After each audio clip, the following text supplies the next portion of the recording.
Ito ang mainit na balita at trending ngayon sa mundo ng social media. Dating Pangulong Duterte, nagulantang at tobats may matinding pag-amin. Matapos ang kaliwat kanang survey na halos karamihan ng kasama ni dating Pangulong Duterte ay lagapak, abay tobats umamin at tanggap na daw na pag hindi siya nanalo bilang senador ay uuwi na lang sa Davao at magtatanim ng kamote. Kaya naman, sagot ng isang political analyst. Alam mo, advice ko sa kanya, kahit magtanim siya ng kamote, hindi tutubo. Dahil toxic masyado. Yung kanyang lupa na tataniman. I-haunt siya ng tokhang. Yung mga multo ng mga namatay na libo-libo, hindi papayagang tumubo yung kanyang, kahit yung kanyang kamote o yung kanyang kangkong. Sila ay mumultuhin nung kanilang mga pinatay at pinapatay. Yan yung parang sumpa sa kanila. Kahit sa ngayon ay medyo natatabunan, pansamantala, nitong mga kontradiksyon sa budget na ito, yung kanilang mga kasalanan, yan ay patuloy na mga ngamoy, yung kanilang mga kasalanan na yan. I-haunt sila niyan.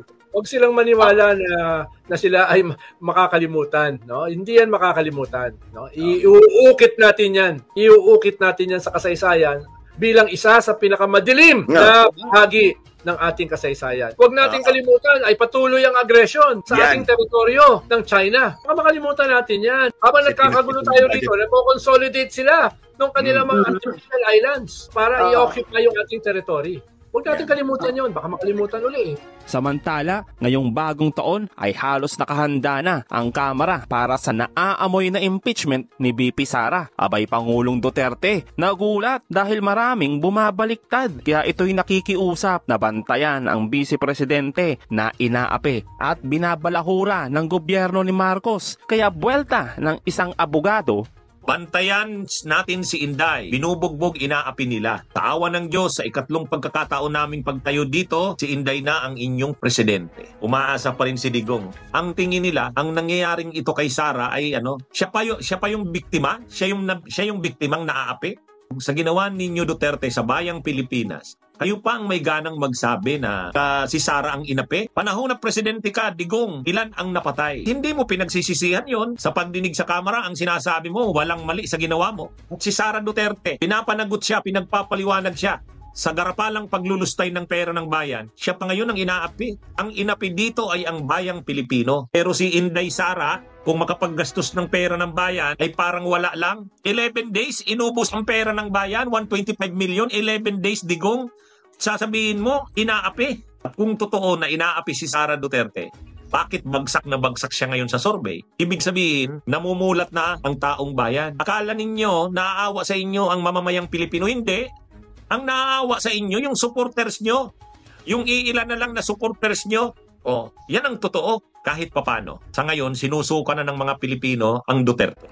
Hirap na nga si Bato. Tanggap na nga ni Bato. Sabi ni Bato, kung hindi man ako mananalo, okay na, tanggap ko na, babalik na lang ako sa Davao del Sur. Bakit Digong? Bakit gusto ng taong bayan ang ginagawa ng Kamara? Yung ginagawa ng Quadcom, suportado ng tao. Halos nga pinapanood ng mga tao yung yung Quadcom araw-araw, parang telenovela na . Bakit? Kasi natutuwa sila na pinapanagot kayo sa mga krimen ninyo sa bayan. Dagdag naman ng batikang broadcaster sa pahayag ni Tobats sa pagharang sa impeachment ni VP Sara. Lord, save the Philippines. Wala sa ganitong klaseng mga politiko. Senador Bato, nakakalimutan mo na o kinalimutan mo talaga? Kayo po ay senador ng Republika ng Pilipinas. Hindi kayo senador ng Duterte lang. Hindi kayo senador ni Sara Duterte lang. Kayo'y pinapasweldo ng mamamayang Pilipino bilang senador ng Republika ng Pilipinas. Gusto mo palang kumandidato at manalo para harangin nyo ang impeachment? Trabaho ba ng senador na harangin ang impeachment? Kung kayo maging senador judge, may ebidensya ba o wala? Yan ang pagbabasihan. Hindi yung ngayon pa lang, ang purpose pala ninyo ay mangharang ng impeachment. Paano kayo boboto ng tao? Ikaw pala gusto mo lang maging senador para ipagtanggol ang mga Duterte. Buong bansa, kasama ang OFW na magpapasweldo sa iyo. Tapos pro-Duterte ka lang. Ang hirap kasi sa inyo, tapos na si Duterte, bakit Duterte pa kayo? Wala na yan. Tunanungan na ninyo ng 6 na taon, na wala namang nangyari, puro mura, hanggang ngayon puro mura pa rin. Bakit mo naman tutulungan yan? Well, bago ang lahat mga kababayan, Happy New Year sa inyong lahat. At panibagong taon na naman ang ating lalakbayin. Well, eto na nga mga kababayan, no? Talagang magugulat talaga si dating Pangulong Duterte dahil nga sa nangyayari sa kanilang pamilya. Dahil alam naman natin sa mahabang panahon na sila ang naghari hindi lamang sa Davao kundi sa buong Pilipinas. Pangalang Duterte. Well, nakakagulat talaga dahil hindi siguro inaasahan ni dating Pangulong Duterte nang magpapabagsak sa kanila ay ang mga Marcos. Sipin ninyo nung panahon ni Gloria, ni Erap, even kay Aquino, hindi man lang nila kayang napalitan ang mga Duterte doon sa Davao. Bagos, nililigawan pa nila.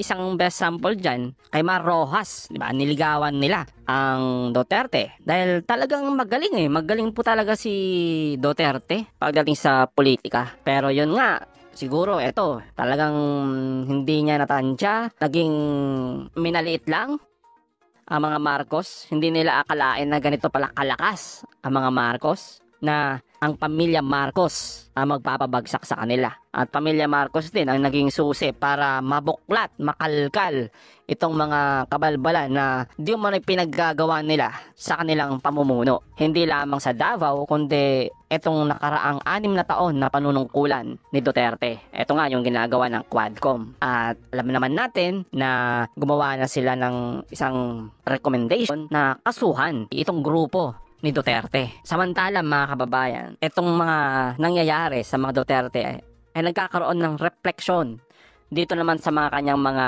alipores. Isa na dyan si Bato. Dahil nga itong si Tobats, abay nagdradrama. Hindi daw siya naisama sa Magic 12 sa survey mga kababayan. Si Senator Bongo at itong si Revillame ay nakapasok sa Magic 12. Samantalang siya ay olats. Kaya nagdadrama na sinasabi niya na pag hindi daw siya nanalo, abay uuwi na lang ng Davao at magtatanim ng kamote. Deserve mo yan.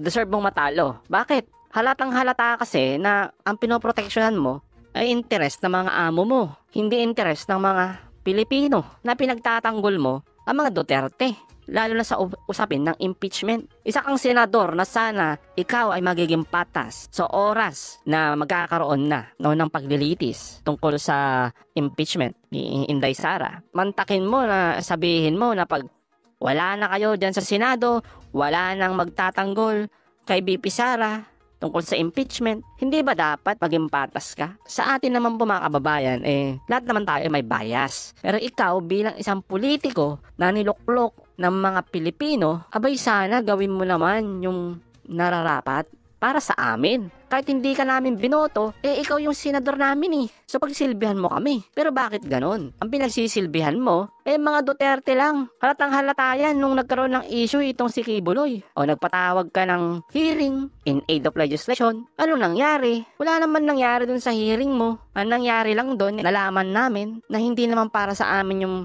naging pagdinig, kundi pagtatanggol at pagbibigay proteksyon kay Kibuloy. Hindi po ba? Ngayon ang tanong, may nagawa ka ba na batas patungkol sa pagdinig na yon?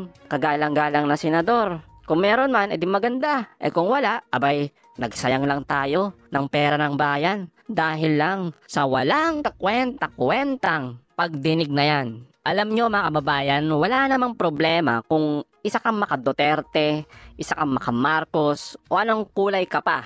Dahil kayo na mga politiko, diba, niluklok kayo dyan sa pwesto para pagsilbihan ang sambayan ng Pilipino, lalo pat nandyan kayo sa national position. Pero ang nangyayari kasi, garapalan. Kitang-kita ng taong bayan kung sino lang yung inyong pinoprotektahan. Maliban sa pwesto ninyo, may pinoprotektahan pa kayong mga amo. Halatang halata. At hindi nyo may pagkakailayan. Meron pang hearing na ginawa itong si Tobats, itong PDEA Leaks. Isipin nyo yun mga kababayan, ilang milyong piso ang sinayang natin para sa mga walang kabuluhang hearing na to. Para lang sabihin na totoo yung pinagsasabi doon sa issue ng PDEA Leaks. Tapos sasabihin mo, totoo yan. Totoo yung dokumento na yan. Kasi may puncher May butas ng puncher. Grabe, ang tindi. Para lang ma-authenticate yon. Aba, basta may butas ng puncher, authentic yan. Ang lupit. Tapos nag-iiyakan ngayon yung mga Duterte supporters. Itong ginagawa ng Kamara. Lalo itong bagong resolution nila tungkol sa mga fake news. Abay, nag-iingay sila. Sinasabi na sinosuppress daw yung kanilang kalayaan, freedom of expression. Hindi naman po sa ganun eh. Alam nyo ho, dito sa Pilipinas, itong panahon ni Pangulong Marcos, mas mararamdaman nyo talaga yung freedom of expression. Bakit? Tingnan nyo mga kababayan. Kahit kakamping, dilawan, kay mga Duterte, kahit anong ka-fake newsan ang pinagsasabi nyo kay Pangulong Marcos, kailanman, nakita nyo ba na sinorpress kayo? Meron na bang nakulong sa inyo? Maliban lang siguro kung sumusobra na. Pero isipin ninyo nga, sinasabihan nyo yung Pangulo natin, magnanakaw, bangag, adik. May narinig ba kayo sa kanya? Wala naman. Pero nung panahon ni Duterte, sige nga ho, may maglalakas loob ba na ganyanin siya? Dahil delikado eh. Baka paglabas mo pa lang ng bahay nyo may kumaltok na sa'yo, di ba? Dahil nga sa sobrang sikat ni Duterte. Kasi nga madaming nabudol.